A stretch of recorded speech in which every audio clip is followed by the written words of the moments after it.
It's another wonderful Monday evening. Thank you very much for joining us on Eswatini TV. You're watching a Cuppa with Nomcebo.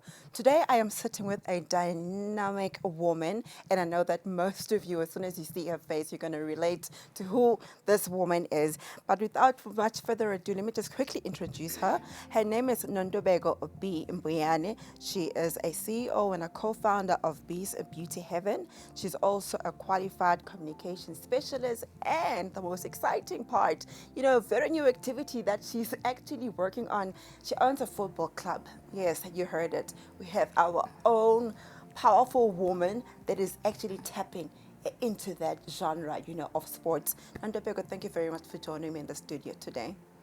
Thank you, Nomcebo, and thank you for having me here. It's really an honor. It's such a pleasure. You know what? Through this program, I believe I'm one of the luckiest people because I get to mingle, I get to network, I get to speak to wonderful achievers, from Eswatini. And Nontobeko, you're one of those women, that have really worked hard. You've become a brand, on your own. And it's remarkable work that you're doing in the industry and for the country, at large. Thank you so much. Sometimes you only get to, believe that when powerful women like yourself get Oh, to wow. tell you. Sometimes we're so focused on just, keeping on, and Right. we really never get to sit down and do a bit of, introspection of how Yeah. much we've covered ground and how much we've done. Yeah. So I'm really humbled. And another exciting part, is that you're able to do all of these things and you're a mother. You're a Yes. mom and your daughter's joining us today. She's actually in the studio, which is quite exciting, for her to actually come and actually witness this interview and just hear what people are saying about mom.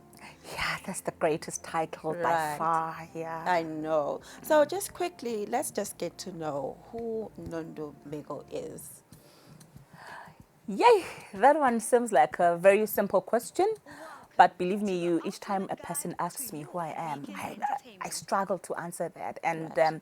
a person would ask, why would you struggle, describing yourself or telling us who you are? Yeah.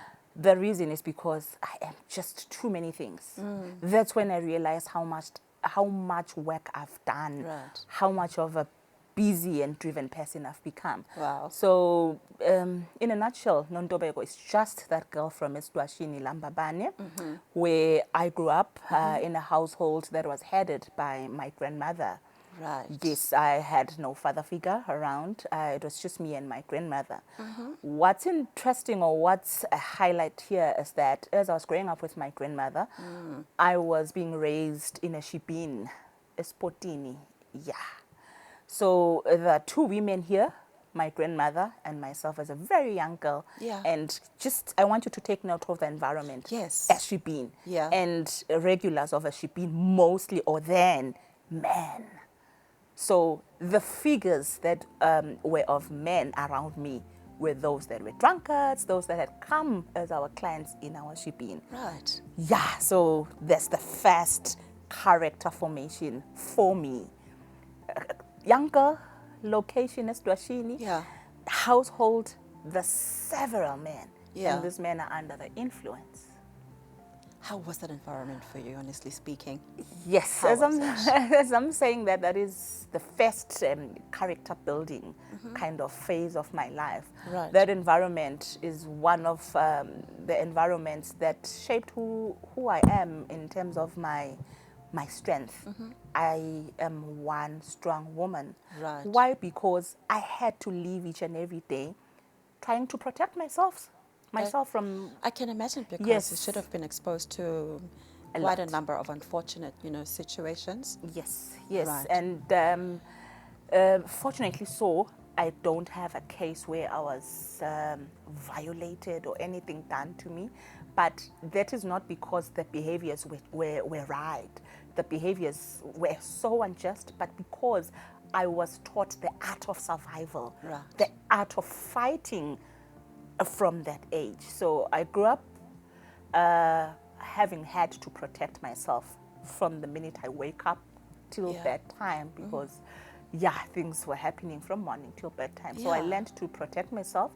I learned dealing with too many characters at that point. That's why I believe I can handle each and every diverse kind of behavior because I got to learn that and master that at a very, very young age. Right. What's also good that came out from there is the business part. Yeah, the business part, I learned the art of business and how to deal with clients, customers, difficult ones, good ones, and at that point. And given the environment as well, the place where I grew up, Elokchin, Yeah. I also learned street, you know, Yeah. street vibes. So I to be learned street smart. Street smart. I learned that was the street varsity for me. I learned how to work around I in love it. still achieving what I Yeah. wanted to achieve despite being from that area. So yeah. That is an amazing, outlook and a story to share, from childhood, because a lot of things could really come out of such an environment, and what you were exposed to. And just speaking of your grandmother as well, the only thing probably that she wanted to do was to probably give you the best childhood and just try and have that business so that she may put food on the table. Exactly. I was quite unfortunate and fortunate at the same time because for me, I'm not the child that grew up having role models around me because there was nothing else. It was just me and my grandmother. So the first point of reference in terms of who I would want to become, I wanted her strength because I could see how she was trying so hard for me and her and also her children because she still had children for her children who were either living out of town and in different places. I saw how much she wanted the best for me. And what was puzzling in all this is that she wanted the best for me, but she's never had the best. My grandmother could not count because she was illiterate. So I became her banker, her cashier. So I played so many roles. That is amazing. Yes, I became Yeah. the bookkeeper of our shipping business. I became the person that knew how to go to the bank and fill in bank forms at a very early age because she couldn't do those things. So Right. for me, it was this woman that was illiterate but still wanted me to go to school. And she still wanted the best school for me. So I went to one of the best schools around Eswatini at that time, St. Mark's Primary. Of course. Yes, so you can imagine how much of a great person that I really looked up to Yeah. at that particular time because she was such a powerful woman. Oh, we salute her. I We would, salute her. yeah, I Yeah. would often watch her, try and control the many men in the shipping. Our place never had scenes of, violence where the men were now beating each other. They Yeah. knew that if you are in the space, Yeah. Makoko here wants you to behave. You do not behave, you Yeah. are not coming back here. And Right. that was their chill place, their vibe place. So they really wanted to come back to the space. Right. So they had to tread by Makoko's instructions, and she knew the policies of how she wanted to run her own place. So I learned a lot from her at that time, and she was really my reference point. Yeah, and look, and taking that experience as well, of being mentored by such a woman and looking at your children today, would you think that your parenting took that line? What did you take out of, Magogo's parenting to your parenting? Yeah, I often hear from people of how much of a great parent I am and how much I've done well for my children because I've always wanted the best for my children and I've always wanted what I went through not to happen to them. So it's been very difficult. It's been a journey raising them, especially because I lost my husband, who was the father, at a very young age. So at least I had leaned on him for helping me to parent because I believed that how I was raised up was not the right way for a child to grow up in. So I leaned on him more on, hey, dude, you come from a family where there's mother and father, and Yeah. a stable home. Please help me Yeah. run this. How do we do it? But Yeah. unfortunately, he left us so early and Wow. I had to take the lead. It's been a journey, but I think it's been a beautiful one because I now realize my daughters have really taken up space in in their different spaces, I may say. They're doing so well in their different spaces. So I think more than anything, what I learned from my grandmother was inbuilt, and I indirectly translated it to my children. They're so headstrong, they're very principled, they know what they want in life. I Yeah. think also they've been able to shadow me very, very well. Right. Yeah. Wow, that's dynamic. You've been through quite a lot, I must Yeah. say, including losing your husband, at a very, early stage, Yeah. of your marriage. That must have been a traumatic experience as well.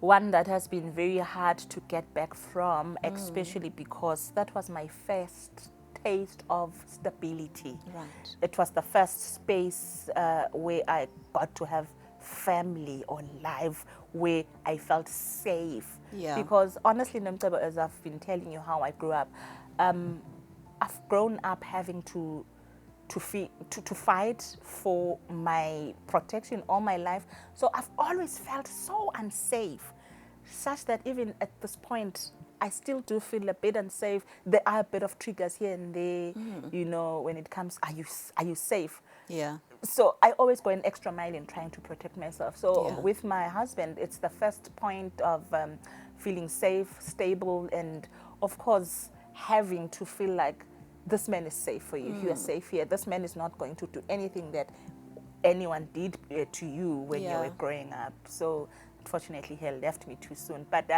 I made a promise to myself that I will raise his kids Yeah. very well. And you've done I'll that. take a bit of what I had seen doing to the kids, and also continue with it. Yeah. And you have grown, from that. We are speaking today, you're a businesswoman, you're a communication specialist. Let's just quickly just go into the communications part of your life, your career, right? Communications. I always say that, we choose our paths, but our destinies always catch up with us, because there's never a point where I thought I was going to be communications or do anything to do with public relations. Um, I was into programs. I was doing programs in my early career. But I'd always, in a space where we are many, there's someone that needs to do the speaking part now. It's just going to automatically settle Yeah. on me. In a space where now we're in public, now this has to be done. We're an organization, now we need to address crowds. It always sits on me. Now there's a media person walking in, they need an interview. Imagine there's a director, there's everyone here, but Nonto, can you please do it? Yeah. So as I was being thrown into deep ends into doing that, I eventually fell in love Right. with that. And I was then given feedback that you really are good Yeah. at this. And, as they say, the rest is history. I ended up, going with the flow. And the person that I am, I always want to empower myself in a certain situation or certain area that I'm in.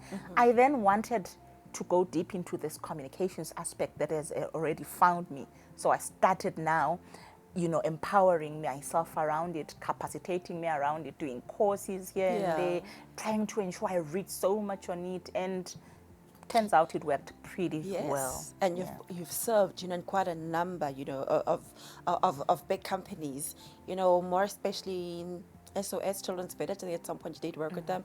That one touches me because it has that element, of being, the NGO that is helping a lot of children, in the country. You're also attached to them at some point. My story with SOS is really personal and very deep, because at some point when I was growing up, at Stretching, of course, when SOS came, I was one of the community children that were identified. I had to be taken to the orphanage. My situation was very bad. Yeah. I am saying I grew up with my grandmother, but even where I grew up was really bad. So I was amongst the first children to be identified by SOS Children's Villages when they came to be taken into the orphanage. Unfortunately, their policies had cut-off ages. Right. And unfortunately, I was above the age of being taken into the orphanage. And what then transpired then was that she could be an SOS child but still be taken care of at home. Yeah, from home, would support us SOS from home. but she should be at one point come through and interact with the other children. So I'd spent my time going to eat at SOS Children's Villages. I spent my time as part of them, but still staying at home. Yeah, so that's where it started. It's personal. I love that we got to tap into that. We need to take a quick commercial break, and when we come back, we're going to talk to Nondo about her big business venture. We'll be right back.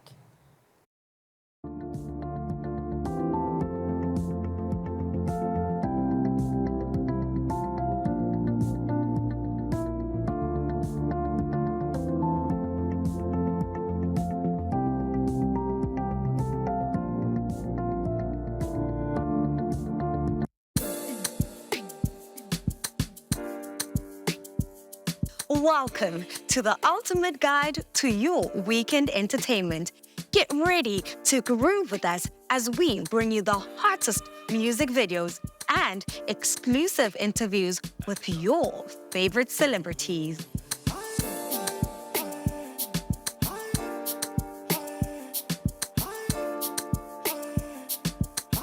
Experience fresh music videos from new releases, underground sensations, and emerging talent. Whether you're hip-hop, amapiano, or afro, we've got something for everyone.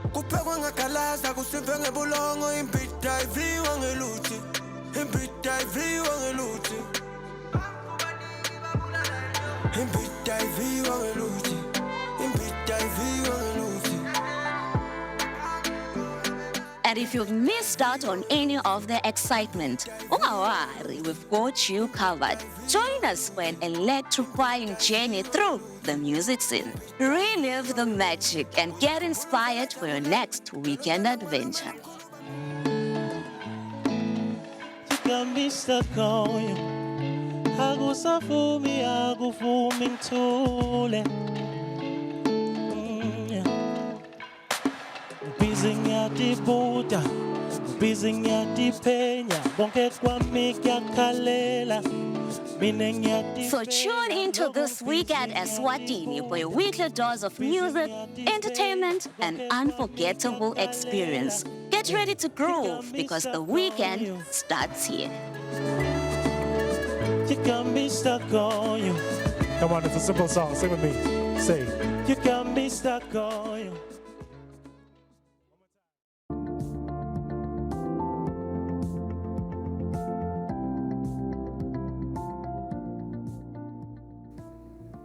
I'm having a very interesting and a very inspirational conversation with Nontobeko Umboyana. You've got quite a story there. And trust me, we've known you for years. Well, personally, I've known you for a very long time.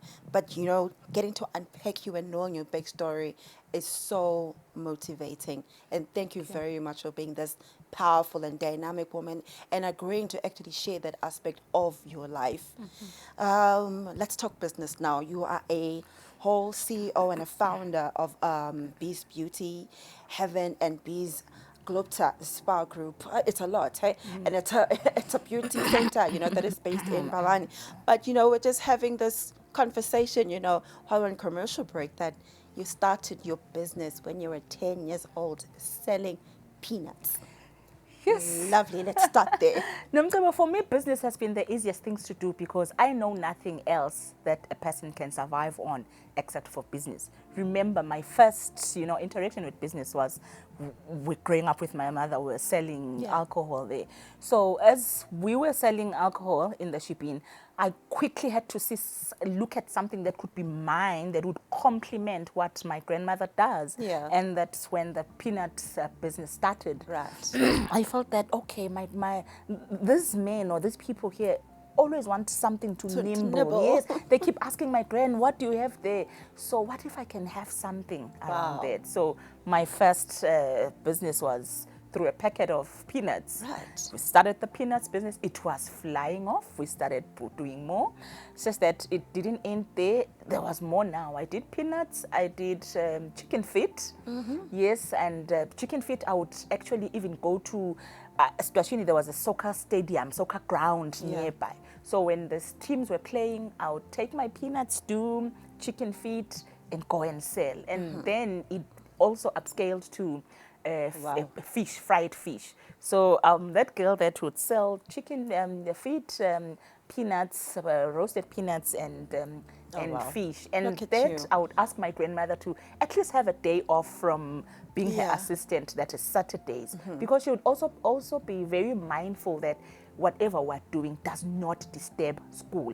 Every Yeah. day she would say, I want you to have cleaned, because every evening we would sweep the yard, every evening, a big yard, because she didn't want the morning, if we're having raids, we regularly had police raids. Right. Yeah, so the first sign of that this is a sporty or a shebeen were cigarette stubs. Yeah. So we would get off evidence the previous evening, sweep the whole yard, wash the containers, Yeah. everything is packed. So the following morning, if anyone walks in, whether they're police, they find like It's this clean. is just a home, Yeah. you know.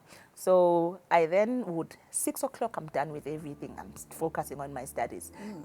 Saturday, early in the morning, I wake up to cook my chicken feet, my peanuts, and my fish, and then I'm ready to start off in the homesteads. Yeah. And then if my business is not, like the stock is not finished, I go down to the soccer field.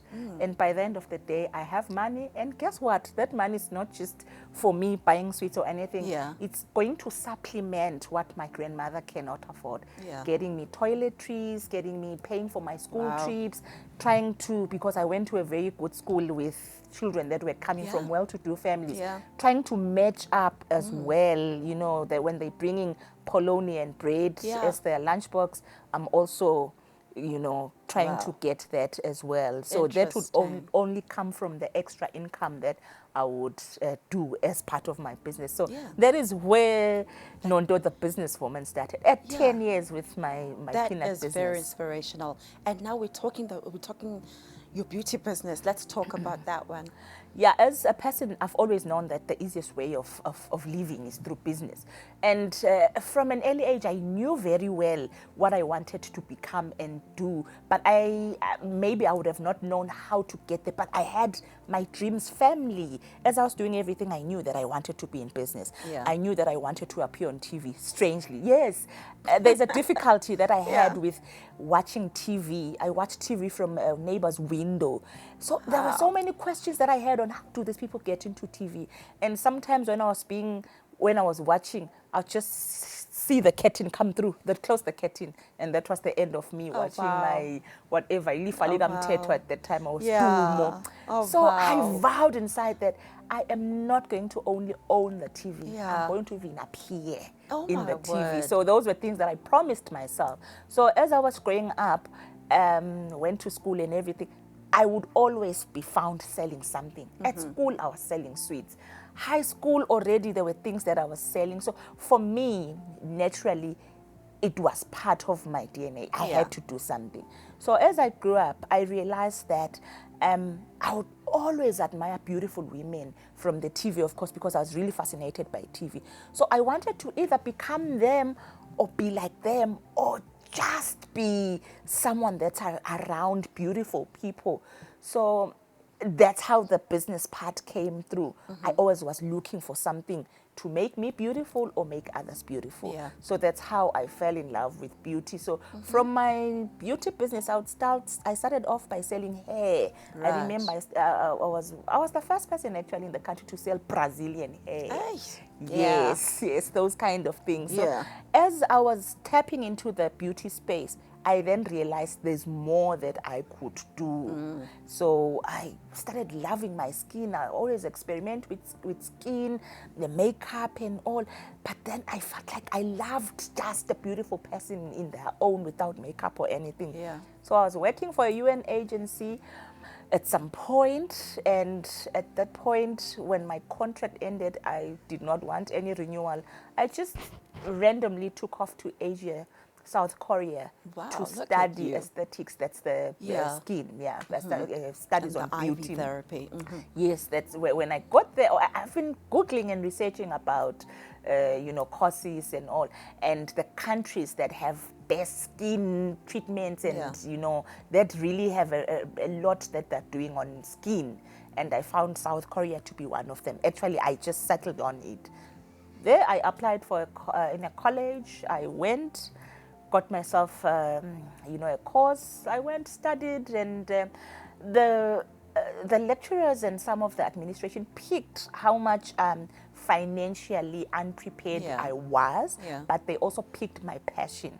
So while in the course of studying, they offered me duties within the institution, that in labs, clean up after class, do that to supplement your finances. So that also gave me a big break, because I then got to stay longer, because from what I was getting, I then got to do other courses, because there were different components of this beauty courses. Yeah. So I got to do other courses. And at the same time, I was also learning about organic beauty treatments and all from the communities. I spent my weekends traveling to communities where I get to learn how they use rice as a skin product, Yeah. how they would use plants, so aloe vera and all. So I got myself the class, the western part of things, the chemical ones, and then I'd also go down to communities and learn of the organic ones. We're running out of time, and yet there's so much to ask you, because we literally have a